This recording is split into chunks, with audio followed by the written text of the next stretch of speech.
धन्यवाद। Praise the Lord. दोस्तों, हम आपका स्वागत करते हैं आज सुबह की प्रार्थना में।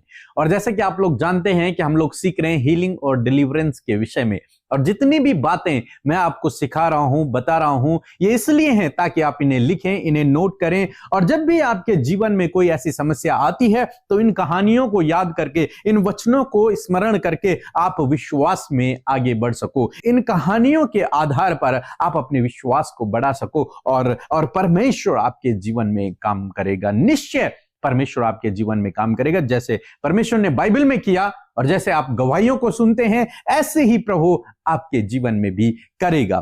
पहला राजा की किताब उसका 17 अध्याय मेरे साथ में निकाल लें और 17 पद हम इसमें से पढ़ेंगे। लिखा है, इन बातों के बाद उस स्त्री का बेटा जो घर की स्वामिनी थी रोगी हुआ, और उसका रोग यहां तक बढ़ा कि उसका सांस लेना बंद हो गया।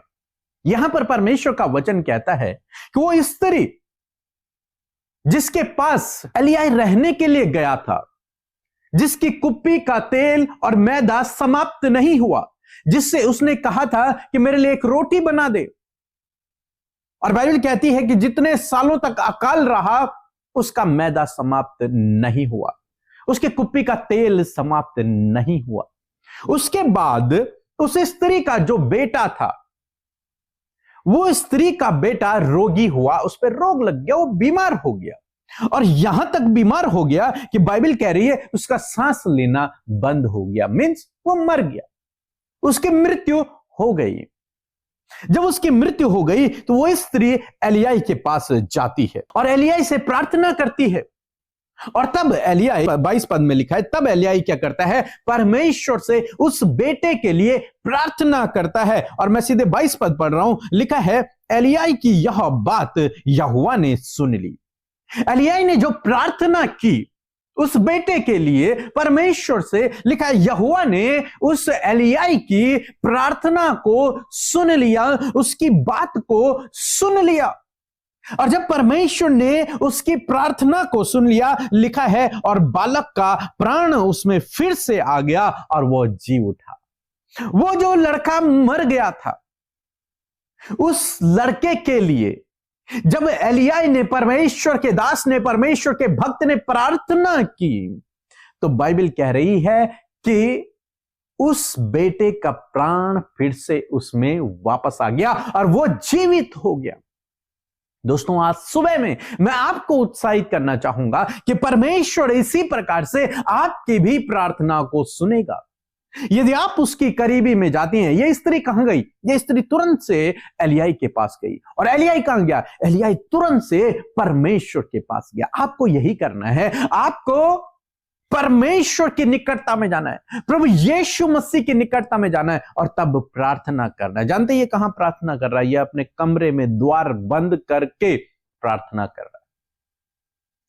आप यदि आज बीमारी में हैं, संकट में हैं, मुसीबत में हैं, समस्या में हैं, आपको कुछ नहीं करना, आपको अपने दरवाजे बंद करने हैं, अकेले कमरे में बैठिए और इस एलिय्याह की तरह परमेश्वर से प्रार्थना कीजिए, और निश्चय परमेश्वर आपकी भी प्रार्थना को सुनेगा, जैसे परमेश्वर ने एलिय्याह की प्रार्थना को सुना।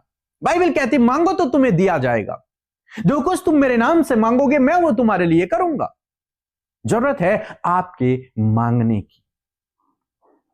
आप बैठें और प्रार्थना करें, प्रभु मेरे जीवन में काम कर, और निश्चय प्रभु आपके जीवन में काम करेगा। एलिय्याह ने प्रार्थना किया, प्रभु इस बेटे का प्राण इसमें फिर से वापस दे दे, और उस बेटे का प्राण उसमें वापस आ गया, वो जीवित हो गया। ऐसे ही प्रभु आपके जीवन में करेगा यदि आप प्रार्थना करेंगे, यदि आप प्रार्थना करेंगे, यदि आप प्रभु से मांगेंगे, यदि आप उसके सामने घुटने टेकेंगे। निश्चय प्रभु आपके जीवन में काम करेगा, निश्चय प्रभु आपके जीवन में काम करेगा। ऐसा हो ही नहीं सकता कि आपके जीवन में काम ना हो। बस आपको उसकी करीबी में जाना है, अपना द्वार बंद करना है और तब उससे प्रार्थना करना है। लोग तो करेंगे ही आपके लिए प्रार्थना, हम तो करेंगे ही आपके लिए प्रार्थना, लेकिन आपका रोल यह है कि एलिय्याह की तरह आपको एक स्थान में जाना है, गुप्त स्थान में जाना है, और वहां पर आपको प्रार्थना करना है। और मेरा विश्वास है कि जिस प्रकार से परमेश्वर ने एलिय्याह की प्रार्थना को सुन लिया और उस बेटे को जिंदा कर दिया, उसी प्रकार से परमेश्वर आपकी भी प्रार्थना को सुनेगा और आपकी परिस्थितियों को बदल देगा, आपको चंगा कर देगा, आपको स्वस्थ कर देगा, आपको भला चंगा कर देगा। देगा परमेश्वर। आपकी समस्याएं आपके जीवन से दूर हो जाएंगी, वो रुकावटें, वो बाधाएं आपके जीवन से दूर हो जाएंगे। जरूरत है प्रार्थना, प्रार्थना करना, आत्मिकता में बढ़ना जरूरी है। इसलिए आप प्रार्थना करें, अकेले में जाकर प्रार्थना करें। परमेश्वर आपकी परिस्थितियों को बदल देगा। परमेश्वर के लिए कुछ भी असंभव नहीं है, वो सब कुछ संभव है। वो उसके लिए कुछ भी असंभव नहीं है, वो सब कुछ कर सकता है, उसके लिए कोई रोक नहीं है। जरूरत है आपके प्रार्थना करने की, जरूरत है आपको उसके करीबी में आने की। और जब आप ऐसा करेंगे, निश्चय प्रभु आपके जीवन में काम करेंगे। सो प्रभु आपको इस वचन के द्वारा बहुतायत से आशीष दे। आमीन।